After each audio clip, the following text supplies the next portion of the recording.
Hello दोस्तों, एक बार फिर से आप सभी का स्वागत है हमारे यूट्यूब चैनल में। तो एक और हम प्रीवियस ईयर का क्वेश्चन पेपर पूरा कराने वाले हैं। ये पेपर है असिस्टेंट रजिस्ट्रार का, जो कि 14 मई 2022 को कंडक्ट किया गया था एग्ज़ाम। तो फ्रेंड्स, यदि आपने अभी तक हमारे चैनल को सब्सक्राइब नहीं किया हो तो प्लीज़ सब्सक्राइब कर लीजिएगा, क्योंकि डेली हम आप लोगों के लिए रूल से रिलेटेड एक वीडियो लेके आते हैं। तो चलिए इस वीडियो को शुरू करते हैं। पहला प्रश्न है हमारा, एक्सपेंड NAAC नाक की इसमें फुल फॉर्म पूछी गई है। ऑप्शन की इसमें ज़रूरत नहीं है क्योंकि टिक लगा हुआ है, फिर भी मैं आपको पढ़ के बता देता हूँ। National assessment and accreditation council नाक की फुल फॉर्म अक्सर पूछ ली जाती है जितने भी इंस्टीट्यूट वाले एग्ज़ाम होते हैं, यूनिवर्सिटीज़ और हायर एजुकेशन के इंस्टीट्यूट हैं उनमें। तो राइट आंसर हमारा ऑप्शन ए। अगला प्रश्न है, how many years relaxation in age is available to SC/ST for direct recruitment for respective reserve post vacancy. तो SC/ST के लिए सभी को पता है 5 साल का जो एज रिलैक्सेशन दिया जाता है, और OBC को 3 साल का रिलैक्सेशन दिया जाता है। इनमें हम उन प्रश्नों को छोड़ देते हैं जो कि सभी के लिए इम्पोर्टेंट नहीं है, क्योंकि ये खाली पार्टिकुलर IIIT के क्वेश्चंस थे। तो प्रश्न नंबर 7 देख लेते हैं। Name of the income tax return ITR form 1। तो ITR 1 को क्या बोला जाता है? तो इसको बोला जाता है सहज। राइट आंसर हमारा ऑप्शन बी हो। अगला प्रश्न है, ministry of finance has implemented the PFMS system for use in government department. The PFMS system uses the EAT module. The term EAT means. तो इसमें EAT की फुल फॉर्म पूछी गई है, तो इसका फुल फॉर्म होता है expenditure advance and transfer. PFMS की फुल फॉर्म भी पूछ ली जाती है, तो PFMS की फुल फॉर्म हमने आपको पहले ही बताई। क्या होता है? Public financial management system. अगला प्रश्न है, PFMS is a web based online software application designed developed owned and implemented by. तो इसका आंसर होने वाला है कंट्रोलर जनरल ऑफ अकाउंट्स। अगला प्रश्न है, एज पर RTI act 2005 each institute has to take suo motu disclosure action to provide as much information to the public at regular intervals through various means of communication including internet. तो इसका right answer है under section 4 of RTI act. RTI act section 4 के तहत जो है किसी भी जो इंस्टीट्यूट को सो मोटो के तहत जो है इंफॉर्मेशन ज़्यादा से ज़्यादा डिस्क्लोज कर देनी चाहिए रेगुलर इंटरवल पर।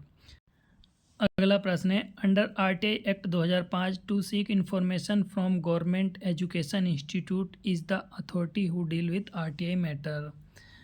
इसका राइट आंसर हो जाएगा CPIO। CPIO जो है अथॉरिटी होती है RTI मैटर को डील करने के लिए एजुकेशन इंस्टीट्यूट में। अगला प्रश्न है, if somebody seeks information under RTI act 2005 he should get desired information in. मतलब कितने दिन के अंदर जो है RTI एप्लीकेशन पे जो है इन्फॉर्मेशन प्राप्त हो जानी चाहिए इन्फॉर्मेशन मांगने वाले को। राइट आंसर इसका है 30 दिन। अगला प्रश्न है, in the PFMS the EAT03 report pertains to. तो ये रिपोर्ट जो होती है कंपोनेंट वाइज समरी स्टेटमेंट होता है। अगला प्रश्न है हमारा, as per the RTI 2005 payment of fee structure for inspection of records during first hour of inspection there are no fees to be charged and for each subsequent hour or fraction there of inspection rupees per hour is charge. मतलब जो है पहले घंटे के लिए inspection के कोई भी चार्ज नहीं लगेगा, लेकिन उसके बाद हर घंटे या फिर फ्रैक्शन ऑफ आवर्स के लिए जो है 5 रुपये पर घंटे के हिसाब से चार्ज किया जाएगा। अगला प्रश्न है, एज पर RTI एक्ट 2005 सेक्शन 7 का sub section 1 if the information asked in concern with the life or liberty of the person the same information should be provided within hours of the receipt of the request. मतलब अगर किसी की स्वतंत्रता या फिर जीवन से संबंधित कोई मैटर है तो उसमें जो है 48 घंटे के अंदर सूचना प्रोवाइड करा दी जानी चाहिए। अगला प्रश्न हमारा, how many schedules are there in RTI act. 2, 3, 4 या फिर 6। तो ये आपको पहले ही पढ़ाया था RTI एक्ट में टोटल 2 शेड्यूल होते हैं। अगला प्रश्न है, as per CCS leave rules the leave account of every government servant other than a military officer who is serving in a department other than a vacation department shall be credited with earned leave in advance in 2 installment of days each on the first day of January and July of every calendar year। तो ये आपको बहुत ही अच्छे से हमने leave वाले part में पढ़ाया है। 1 जनवरी और 1 जुलाई को जो है 15 दिन EL क्रेडिट कर दी जाती है एडवांस में, और HPL की बात करता तो 10 दिन। राइट आंसर हमारा इसमें EL के बारे में पूछा है 15 दिन। अगला प्रश्न है, as per CCS leave rule child care leave should not be admissible if the child is 18 years age and above.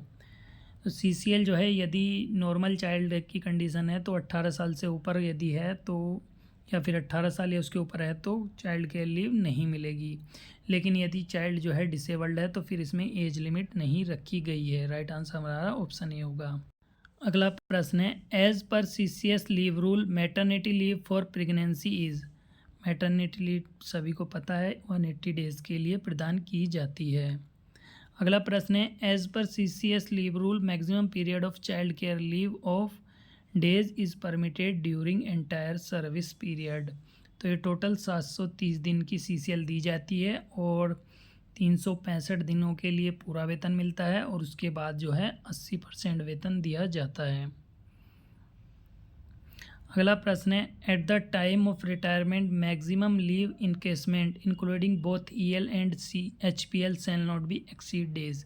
तो ये आपको पहले ही बताया था, टोटल 300 दिनों का लीव इनकेसमेंट दिया जा सकता है, और यदि आपके पास EL ही 300 जमा है तो 300 दिन का दे दिया जाएगा, उसमें HPL नहीं जुड़ेंगी। यदि EL 300 से कम है, मान लीजिए आपके पास 280 दिन EL है और HPL आपके पास 200 HPL है, तो 280 दिन EL प्लस 20 दिन HPL, टोटल 300 दिनों का आपको लीव इनकेसमेंट दे दिया जाएगा। अगला प्रश्न है, who generates contract on GeM. GeM की फुल फॉर्म हमने बताई थी गवर्नमेंट ई मार्केट प्लेस, तो इसमें कॉन्ट्रैक्ट कौन जनरेट करता है, तो इसका राइट आंसर होगा बायर। अगला प्रश्न है, as per FR 56 the group A and B officers who had entered the service before attaining the age of has the right to retire and get pensionary benefit at the age of 50 years.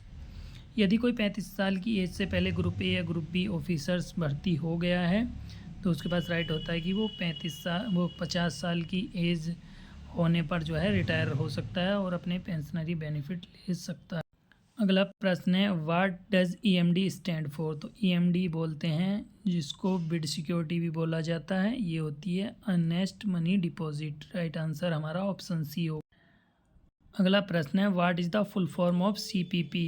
CPP की full form होती है central public procurement portal. Generally ये CPP की full form पूछ ली जाती है। अभी ऊपर बात हो रही थी EMD जिसको बिड सिक्योरिटी भी बोला जाता है, तो किस फॉर्म में एक्सेप्ट की जा सकती है, bank guarantee, fix deposit receipt या फिर डिमांड ड्राफ्ट। तो इन सभी के रूप में जो है EMD या बिड सिक्योरिटी जो है एक्सेप्ट की जा सकती है। रिल जो कि 7 CPC में इंट्रोड्यूस किया गया है, तो इसकी फुल फॉर्म क्या होती है, तो इसकी फुल फॉर्म होती है work related illness and injury.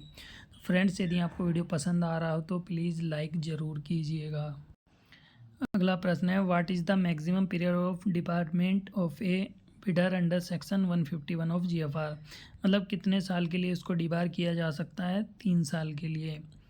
ये प्रश्न अभी ऊपर करा दिया है। बिड सिक्योरिटी जो है तीनों फॉर्म में एक्सेप्ट की जा सकती है। डबल मतलब जिसको आता होगा उसके 2 क्वेश्चन बिल्कुल सही हो गए होंगे। DGS&D की फुल फॉर्म पूछी गई है, तो इसकी होती है director general supplies and disposal. Right answer हमारा हो जाएगा ऑप्शन नंबर B। अगला प्रश्न है, which rule of GFR speaks about transparency, competition, fairness and elimination of arbitrariness in the procurement process. Rule 173। Rule 173 जो है transparency, competition, fairness and elimination of arbitrariness के बारे में बताता है। ये किसका है, GFR 2017। अगला प्रश्न है, a government servant is admitted to a hospital for treatment before retirement but is discharge from the hospital after retirement, which of the following sentence is correct. Right answer है option B, he will be reimburse the expenses incurred by him by his office. तो friends ये थे 45 प्रश्न जो कि assistant registrar के exam में पूछे गए थे। तो यदि वीडियो आपको अच्छा लगा हो तो प्लीज़ लाइक कीजिए, चैनल को सब्सक्राइब कीजिए और ज़्यादा से ज़्यादा शेयर कीजिएगा। जय हिंद।